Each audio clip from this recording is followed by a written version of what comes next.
Ka-Express, Alphas, Jackpot. Ito ang sigaw ng Koshigaya Alphas Management at mga fans sa Japan B-League dahil sa imminent return ng kanilang star big man na si Kai Sotto sa January 2026. Matapos magkaroon ng season-ending ACL injury nitong January, si Kai ay nagtrabaho ng husto sa kanyang rehabilitasyon and on track na bumalik sa hardcourt para tulungan ang Koshigaya Alphas na mas lalong lumalakas at maiangat ang kanilang standing sa liga. Ang commitment na ito ni Kai na bumalik sa Japan, kahit matindi ang kanyang rehab, ay nagpapakita ng dedikasyon hindi lang sa kanyang career, kundi pati na rin sa tiwala ng team sa kanya. Ang balita ng pagbabalik ni Kai ngayong January ay major boost din para sa Gilas. Ang kanyang recovery ay perfect time para sa next window ng FIBA Basketball World Cup 2027 Asian Qualifiers. Ang Gilas na nagtala ng clean sweep laban sa Guam sa first window ay haharap na sa mas matinding powerhouses ng Asia Pacific, ang New Zealand sa February 26, 2026 at Australia March 1, 2026. Ang mga laban na ito ay critical dahil sila ang magtatakda ng tunay na lakas ng Gilas sa Group A. Ang pagbabalik ni Kai ay nangangahulugang Gilas unstoppable na laban sa mga elites na kalaban na ito. Kung matatandaan, si Kai ay instrumental sa historic win ng Gilas laban sa New Zealand noong nakaraan, at ang kanyang presence ay nagbibigay ng rim protection at interior scoring na kailangan laban sa Australia at New Zealand. Ang hype ay totoo, ang Koshigaya Alphas ay jackpot dahil sa resigning at imminent return ni Kai, at ang Gilas ay muling makokompleto ng full force roster para sa crucial qualifiers. Ang strategic implication ay malinaw. Ang January return ni Kai ay magbibigay sa kanya ng match rhythm sa Japan bago sumabak sa international duty sa February. Hindi na magiging gaping hole ang center position ng Gilas. At ang mensahe sa buong Asia ay loud and clear. Ang Gilas kasama si Kai ay handang kalabanin ang giant ng rehiyon at isement ang kanilang status bilang isa sa top team sa Asia. Ito ang mga pangunahing detalye na bubalot sa sports news matapos kumpirmahin ang January 2026 return ni Kai sa Koshigaya Alphas. Ang balitang ito ay hindi lamang roster update para sa Japan B-League. Ito ay isang game changer na may malaking impact sa Philippine national team.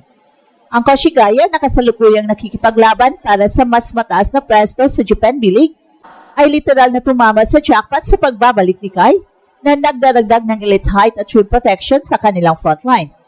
Ayon sa mga sources, ang rehab ni Kai matapos ang kanyang ACL injury ay naging matagumpay at mas ahead of schedule kaysa inaasahan.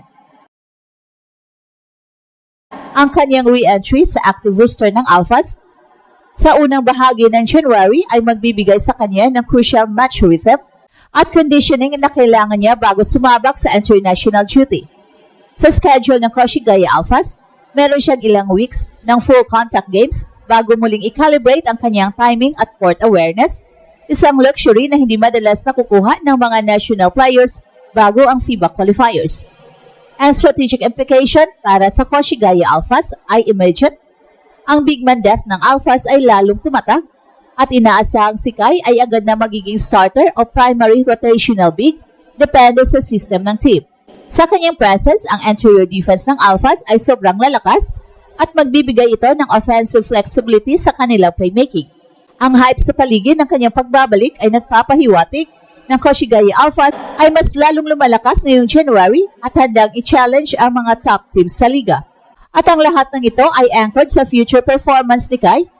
Ang peak form ni Kai ay vital para sa next window ng FIBA qualifiers kung saan haharapin ng Gilas ang dalawang giants ng Asia Pacific, ang New Zealand All Blacks at Australia Boomers. Ang full force na lineup ay essential para makakuha ng shocking victory na magpapabigat sa ranking ng Gilas. Ang timing ng kanyang pagbabalik ay hindi lang jackpot para sa Koshigaya, ito ay pambansang jackpot para sa Gilas Pilipinas. So ang tanong ngayon, gaano kabilis makakabalik si Kai sa kanyang dominant form bago sumabak sa international competition? Ang major strategic implication ng pagbabalik ni Kai sa January ay direktang nakatutok sa future ng Gilas sa FIBA Basketball World Cup 2027 Asian Qualifiers. Ang timing ng kanyang return ay perfect para sa next window sa February, kung saan haharapin ng Gilas Ang pinakamalaking pagsubok sa Group A ang New Zealand All Blacks at Australia Boomers. Sa mga qualifiers na ito, hindi na sapat ang raw talent, kailangan ng elite execution at anterior presence, at ito ang role na pupunan ni Kai. Ang game plan laban sa New Zealand at Australia ay highly dependent sa pagkakaroon ng big man na kayang makipagsabayan sa physical at size ng mga kalaban. Ang Australia at New Zealand ay kilala sa kanilang physical play, rebounding dominance at solid defense.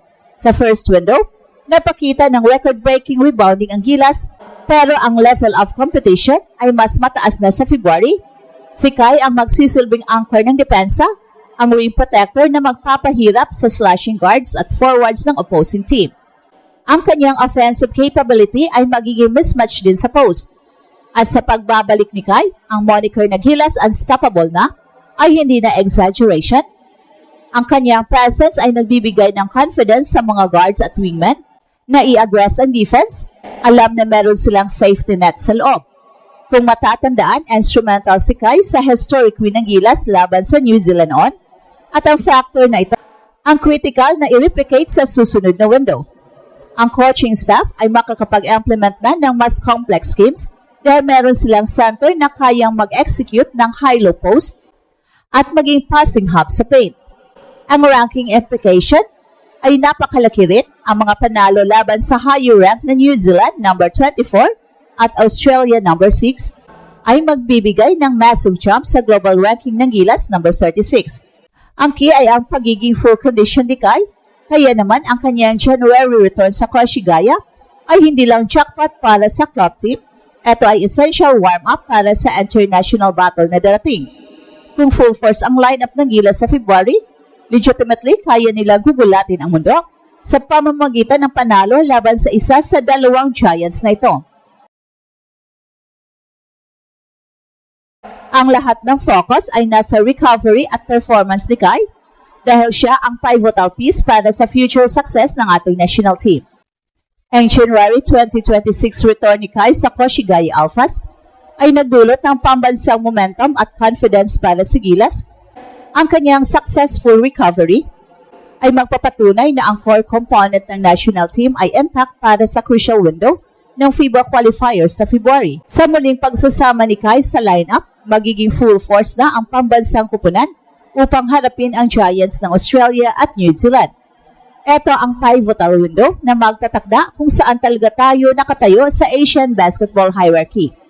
At ito ang express info kung saan bawat kwento ginulat ang mundo. Don't forget to like and subscribe.